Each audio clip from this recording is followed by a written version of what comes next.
माबायदि मोनदों माबायदि मोनदों माने आंथ' फिसौफोरसो लिंगोन आबौफोर सनाफोर जोंनि भाग्यआव जोंनि बरादाव जोंनि खाफालाव बेबायदि जागोन बेबायदि मोनगोन आरो बिदि एथ' मोजां रंजा खुसियै जोङो बेबायदि BTCनि गाहाय चिफनिफ्राय बिदि आखाइ फाथिनानै आजावनो मोनगोन बा मान सनमान जोंखौ होगोन बा मान बावगोन जों बिदिबो सानहराखैमोन आरो जोंनि गोसोआवथ' जेबो लुबैनाय थाखाया आरो जेबो लुबैनाय जोङो नाजावफेरनो मोनाखै आरो BTC सरकारा सिबा जोङो गोदो गोदायनिखौ गोसोखांनानै बिदि होदों बिराद मोजां मोनदों जों बिमा हिसाबै बिबै हिसाबै जों बेफोरखौ आजावदों बिराद मोजां मोनदों आरो बेनिफ्राय मोनसे खोथा गोदो गोदाय बिदि होननानै मिन्थियोबा जोङो गोदो गोदाय बिराद खस्थ'मोन मोसाग्रा होनबानो लासिं सिं जायोमोन जोङो बयनिबो सानथ्र'हायै निन्दा खोनासंनाङोमोन बयनिबो सानथ्र'हायै निन्दा होनायखौ जोङो मोसेबनानै थानाङोमोन जों मोसानाय होननाय बा मोसानांगौ बा मोसाथारनाय बिदिखौ जोङो परिसयखौनो होनो लाजियोमोन मानो होनना बुंबा बयबो निन्दा होयोमोन मुगैयोमोन नोंसोरखौ सोर बिहामजो लानो नोंसोरखौ सोर हौवाया लानो हाबा ओमफ्राय गोदोनि दिनाव हाबा जायाबा रायजो जानो हाया थांनानै थानो हाया मानो हाया दानि नोंसिनि दिनाव दानि हिनजावफ्रा हिनजावबाबो हारसिं गसंनो हायो खारन माबा मोनसे मैगं फाननो हागोन माबा मोनसे ना बेदर फाननानै फायखारि बेफारि जानानै जानो हागोन खिन्थु जोंनि बै समावथ' बिदि नङा जोङो 1957आव जों बागुरुम्बा मोसानानै फार्स्ट प्राइज मोनबोदों जोङो बुरजा दंथारो माने जोंनि गामिनि क्रिस्टि पार्टि दंखायो नालाय कामिनि मास्टारनि फोरोंनाय दैदेननायाव ओमफ्राय बे समाव जोङो माने गामिनिया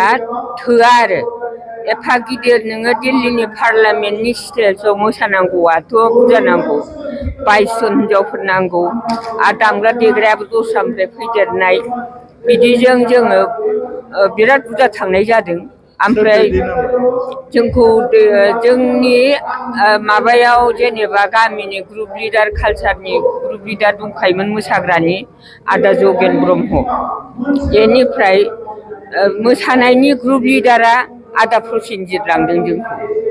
ओमफ्राय माबानि पाब्लिसिटि डाइरेक्टरा रुद्रु बरुवा लांदों जोंखौ शिलंनिफ्राय बे समावथ' शिलंआवसोमोन नालाय बेनिफ्राय बिदि लांनानै जोङो हजोंहाय सहैनानै बिदिनो गोबाव थानांहैदों आरो गोदोथ' जोङो गुवाहाटिसिम धुबुरि ट्रेनजों थांनांगौ ओमफ्राय गुवाहाटिनिफ्राय अल आसामनि ट्राइबेलफोर गासिबो रिजार्भेसन जाखाजोबनाय ओमफ्राय गोदो गारि फिसाजों जोङो लखनौसिम थांबाय ओमफ्राय लखनौनिफ्राय गारि गिदिर थांनांगौ आरो गारि गिदिराथ' बावाखै जोंनाव फैनाया ओमफ्राय लखनौनिफ्राय जोङो गारि गिदिरजों थांनायाव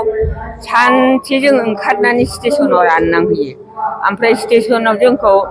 जायनो बेनो आर्मि अफिसारबाबो माबाबो थांलाय फैलाय नायो आरो दख'ना गाननाय आरो खाम जथा लानाय खामफोरखौ बेनिफ्राय जोंखौ मा खालायो बर'खौनो होना बर'खौ मिन्थिया आरो नेपालि माबा मनिपुर नागा लुसाइ होनै होनै थाङो आरो बिदिनो नायफैयो आरो फैफिननाय मा जाथि जाथावौ बेबायदि आरो जोंथ' बे समाव हिन्दीबो रोङा जेबो रोङा खेबबेसे माने फार्स्टआवथ' बेखौ मोनबोबाय ओमफ्राय बिनि 1956आव जों उन्दै उन्दै बे समाव जोंनिख्रुइ देरसिनफ्रा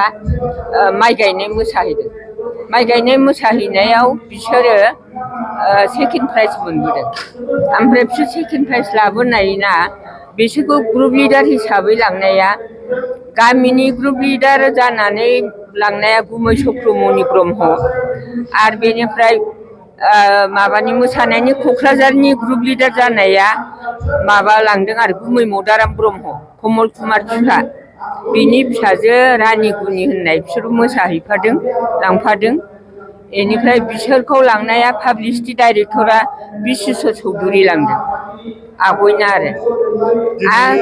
आरो बेनि उनाव 1950 माबायाव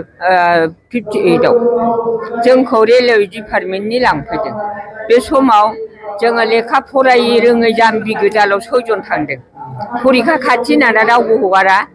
ओमफ्राय बेहाय लांनायाव जोंखौ रेलवे डिपार्टमेन्टनि मा नाम जों मिथिया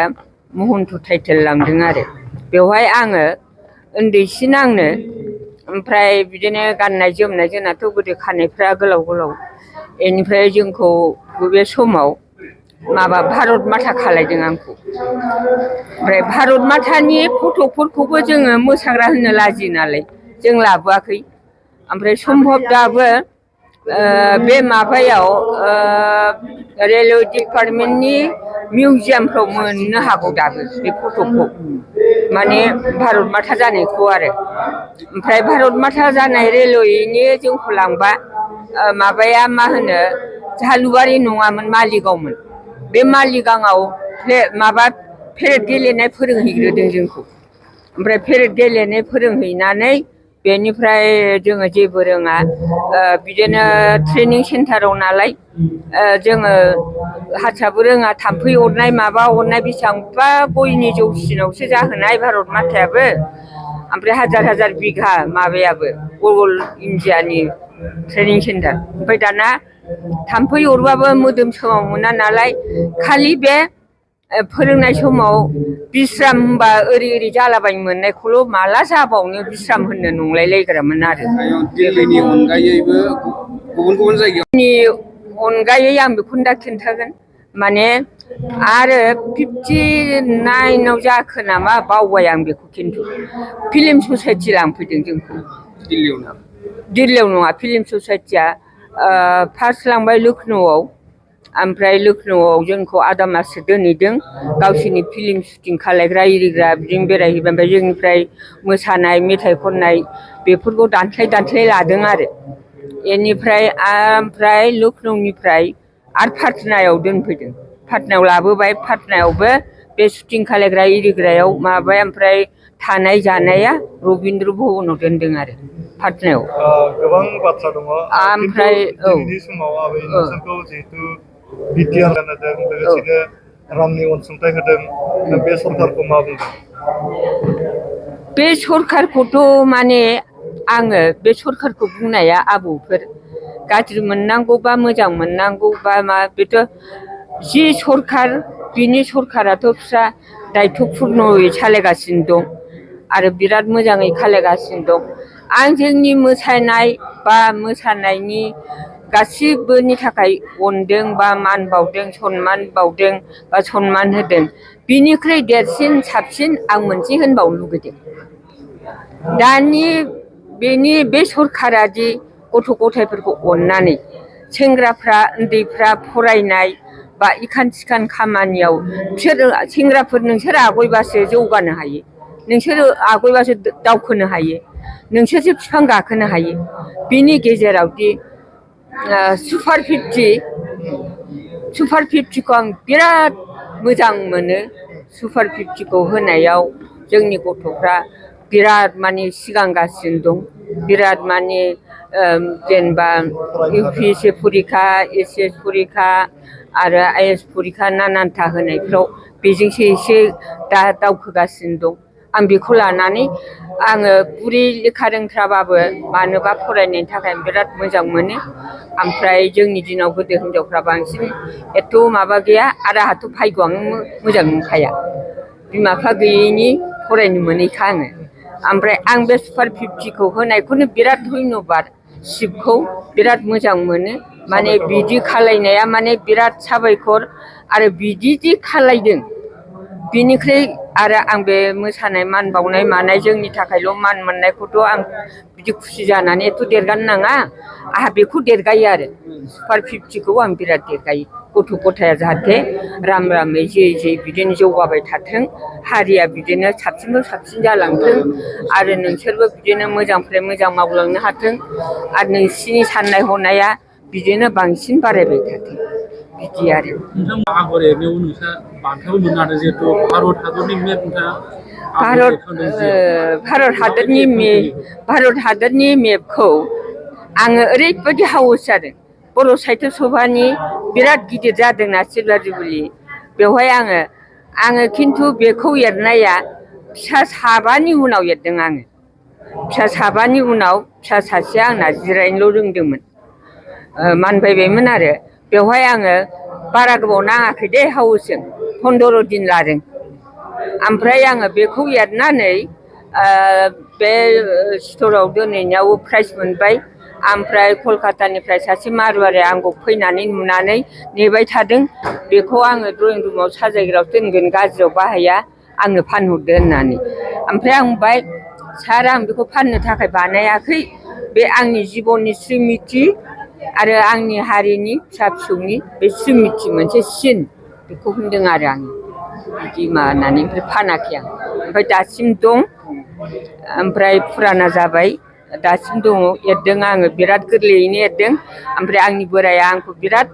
दानाय लुनाय आग्रह हिसाबै बे मेपखौ आखिना होदों खिन्थु आं लेखा रोङाबाबो आग्रहजोंनो बिराद मोजाङै आङो स्टेट बसायलाबायलांदों आरो आंनाव एसे मारैबा मारैबि आं लेखा फरायाबाबो आङो दा एसामिस पेपारफोरखौ आं फुरा नायो आरो आं बर' मिडियामनि देबनागरिखौ आं फुरा फरायो आङो बिराद दुखुजोंनो आं रोंदों आरो आं बिमा बिफा गैयैनि आं उन्दैनिफ्राय एकदम माबा जाथि बंसनाव देरनाय ओमफ्राय बिदि जानानै आं फरायनो गोसो हावस जानाय ओमफ्राय आं बेफोरखौ दा बोरैबा बोरैबि बिराद मोजां आङो हाबाय ओमफ्राय आङो बेखौ मावदों आरो आब'फोर नोंसोरबो जाहाथे साबसिन बोखोबाव साबसिन देरगा ओमफ्राय आङो इसोर अननायाव आं लेखा रोङाबाबो आंनि फिसाफोरखौ माने एसे बुरजा फोरोंनो हादों आरो फिसाफोरखौबो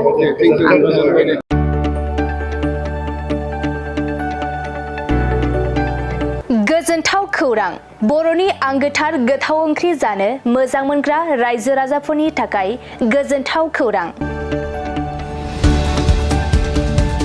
बर'नि आंगोथार ओंख्रि जानो मोजां मोनग्रा रायजो राजाफोरा बे गोदानै खुलिनाय लाइजौ हटेलाव हाबफैनो हागोन जाखांफुहांनाय लाइमोन फालांगिरि गपेश बसुमतारिया अदालगुरिनि टंलायाव बेखेवदों बर'नि आंगोथार ओंख्रि मोनग्रा गंसे हटेल अदालगुरि जिल्ला टंलानि मिउनिसिपाल बर्ड मावख'नि साखाथियाव गोदानै बर'नि गोग्गो जानाय आदारनि गंसे लाइजौ मुंनि हटेल बेखेवदों अदालगुरि जिल्लानि सिङाव थानाय फालांगिरि नोगोर टंलायाव गोदानै खुलिनाय बे लाइजौ हटेलाव बर'नि दोरोङारि जाग्रा आदारजों लोगोसे गोबां जाग्रा आदारफोरबो मोननो हागोन गोदानै बेखेवजानाय बे लाइजौ हटेलाव अमा बेदर बोरमा लकेल ना साम' नारजि अनला खारै थास' मैथा आरो नाफाम आरो गोबां आइटेमफोरखौ मोननो हागोन बेनिखायनो नोंथाङाबो अदालगुरि जिल्ला टंला लामाजों थांलाय फैलाय खालामोब्ला बे गोदानै खुलिजानाय लाइजौ हटेलाव हाबनानै बर'नि दोरोङारि गोथाव जाग्रा आदारफोरखौ जालांनो हागोन आरो नोंथाङा नैबे 9101758967 जानबुं नम्बरनि गेजेरजों खौरां लाहरनानै आबुङै मिथिना लानो हागोन